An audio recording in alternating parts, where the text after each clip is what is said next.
Bienvenue sur le podcast Français pour curieux. Je suis Sandra, professeure de français langue étrangère. Et ici, je vous parlerai des aspects intéressants, divertissants ou même étranges des cultures françaises et francophones. Bonjour à toutes et à tous et bienvenue dans cet épisode des expressions curieuses.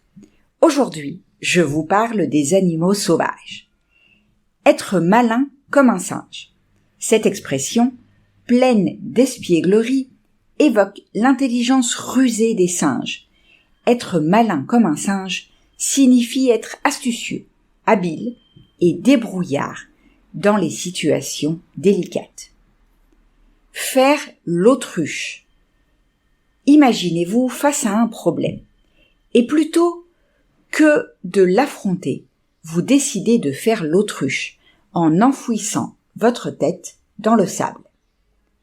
Cette expression reflète l'attitude de ceux qui refusent de faire face à la réalité ou aux difficultés.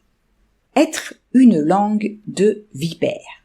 Une personne qui est une véritable langue de vipère aime répandre des commérages et des médisances.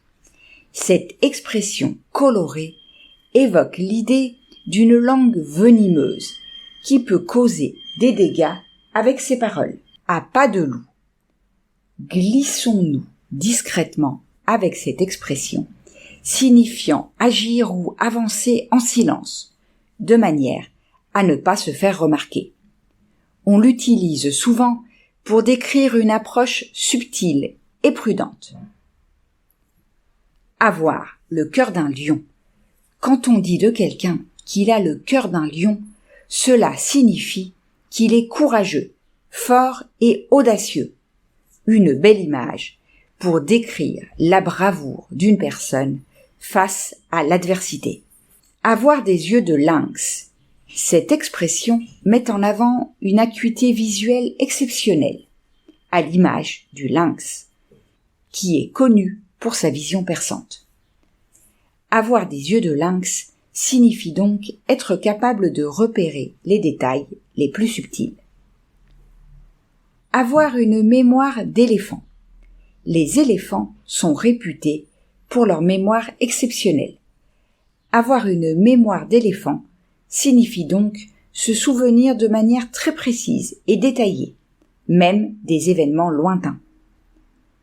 Et voilà, c'est tout pour aujourd'hui. On se retrouve la semaine prochaine pour la suite des expressions curieuses.